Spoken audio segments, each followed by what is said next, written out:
Anda masih bersama kami di Breaking News Metro TV pemirsa. Kali ini bersama saya Jose Nicole. Kami lanjutkan dengan informasi kasus korupsi dan pencucian uang dengan tersangka Febri Adriansyah memasuki babak baru. Kejaksaan Agung menerbitkan 3 surat perintah penyidikan atau sprindik baru dalam kasus tersebut. Lalu mengapa Kejaksaan perlu membentuk tim 9 untuk menangani perkara tersebut? Berikut ulasan selengkapnya untuk Anda.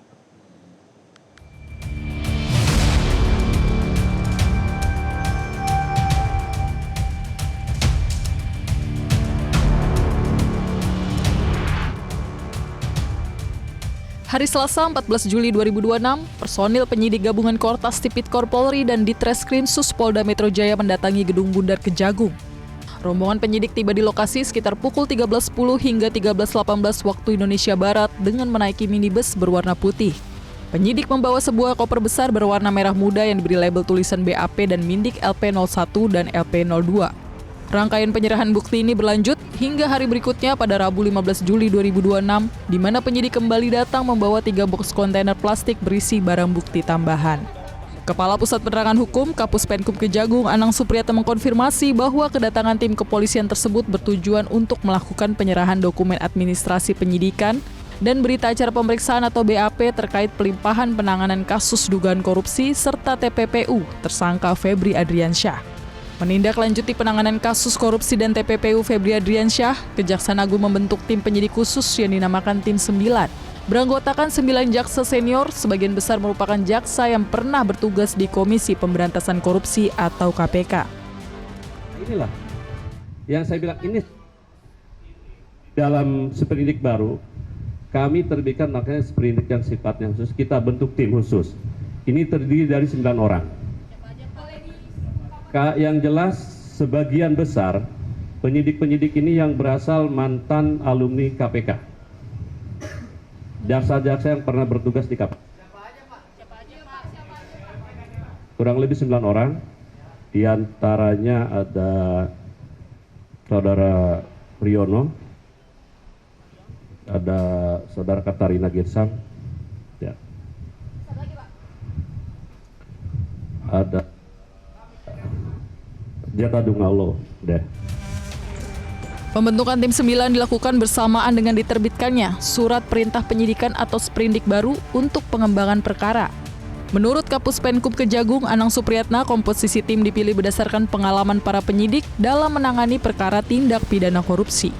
Kejagung pun menerbitkan 3 sprindik baru sebagai dasar pengembangan penyidikan terhadap perkara yang berkaitan dengan Febri Adriansyah, yaitu sprindik nomor 43, sprindik nomor 44, dan sprindik nomor 45. Dengan terbitnya sprindik tersebut, seluruh proses penyidikan kini berada di bawah kewenangan Kejagung. Meski demikian, Anang memastikan koordinasi dengan Polri dan KPK tetap dilakukan selama proses penyidikan berlangsung. Sementara itu, Polri menggandeng Biro Investigasi Federal Amerika Serikat atau FBI dan United States Secret Service dalam pengusutan 3 perkara korupsi yang menjerat Febri Adriansyah. Keterlibatan pihak Amerika Serikat dilakukan untuk memeriksa keaslian barang bukti berupa mata uang asing yang disita penyidik. Tim FBI dan Secret Service terpantau berada di Gedung Direktorat Reserse Kriminal Khusus Polda Metro Jaya sejak Selasa pagi.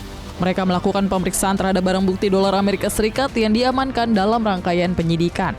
Sebelumnya pada Senin lalu, Polda Metro Jaya menyatakan bahwa pemeriksaan kasus Febri Adriansyah akan melibatkan Kedutaan Besar Amerika Serikat, Singapura, serta sejumlah pihak lainnya untuk memverifikasi keaslian mata uang asing dan emas batangan yang disita.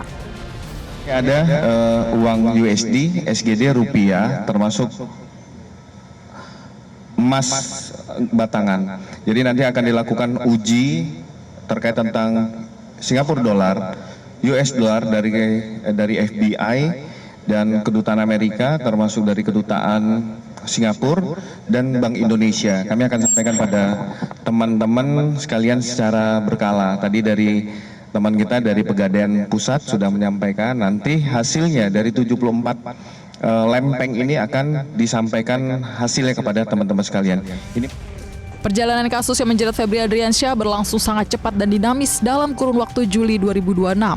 Kasus ini mencuat ke publik setelah Korps Pemberantasan Tindak Pidana Korupsi atau Kortas Tipikor Polri bersama Ditreskrimsus Polda Metro Jaya melakukan serangkaian penggeledahan besar-besaran di 12 lokasi wilayah Jakarta, Bogor, dan Tangerang.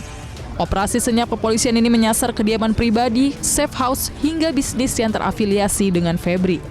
Pada 8 Juli 2026, penyidik menggeledah kafe The Clan Signature di Cepete dan Coin Money Changer. Di kafe tersebut, polisi membongkar berangkas tersembunyi di balik dinding yang berisi mata uang dolar Singapura, dolar Amerika Serikat, serta uang rupiah tunai.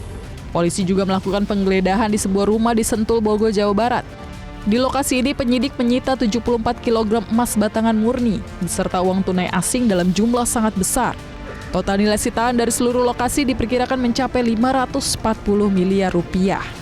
Setelah mengumpulkan keterangan dari belasan saksi dan ahli, serta mengantongi bukti fisik yang masif, pada 11 Juli 2026 Polri secara resmi menetapkan 2 orang sebagai tersangka utama, yakni Febri Adriansyah selaku penyelenggara negara dan Don Rito selaku pihak swasta yang diduga berperan membantu proses menyamarkan harta kekayaan. Keduanya dijerat dengan pasal berlapis dalam Undang-Undang Tipikor serta Undang-Undang Tindak Pidana Pencucian Uang atau TPPU. Mengingat posisi Febri yang merupakan penegak hukum tinggi dan demi meredam friksi antar lembaga yang sempat menegang, diputuskan bahwa kelanjutan penyidikan kasus ini dialihkan dari Polri ke Kejaksaan Agung.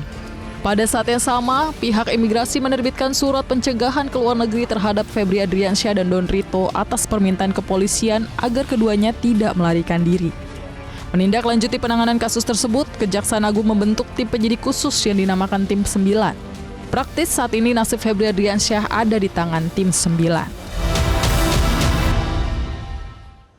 Pihak kepolisian berencana melimpahkan barang bukti kasus korupsi dan TPPU yang menyeret nama ex-Jampitsus ke Kejaksaan Agung. Pelimpahan ini juga mengikut sertakan salah satu tersangka yang masih ditahan di Polda Metro Jaya, Don Rito. Pelimpahan barang bukti dan tersangka Don Rito ke Kejaksaan Agung direncanakan berlangsung pada siang hari ini. Adapun barang bukti yang dilimpahkan mencakup emas 74 keping, uang tunai senilai lebih dari 500 miliar rupiah, hingga dokumen terkait.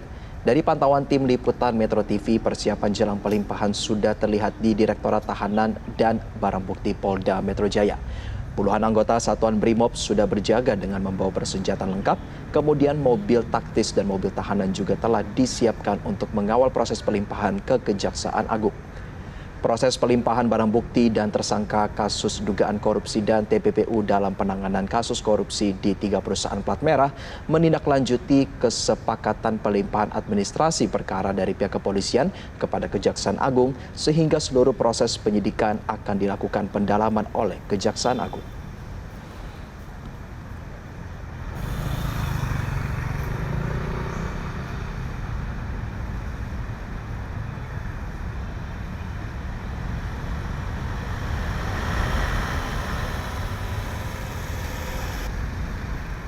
Sementara itu pemirsa, kuasa hukum tersangka DR buka suara dan menyebut kliennya tidak memiliki keterkaitan dengan 3 klaster perkara yang sedang ditangani penyidik yang juga menyeret nama Febri Adriansyah. Hal ini disampaikan saat pihaknya berusaha menjenguk DR di Rutan Polda Metro Jaya pada Selasa siang. Kuasa hukum DR Handika Honggo Wongso menyatakan pihaknya masih mendalami konstruksi perkara yang dibangun oleh penyidik. Namun menurutnya kliennya tidak memiliki keterkaitan dengan 3 klaster perkara yang menjadi objek penyidikan pada 3 perusahaan plat merah tersebut.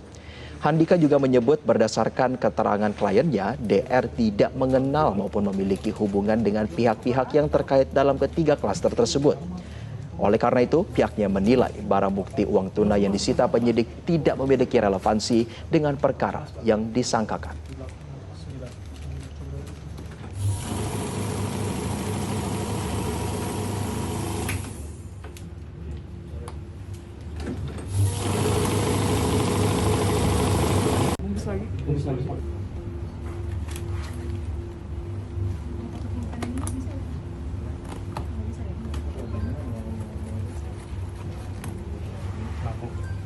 Satu lembar. Yang tadi, yang kecil-kecil itu bro, 81 lembar. USD 100, pecahan 100 berapa sisanya? Misalnya yang receh $50 satu lembar, $10 satu lembar sama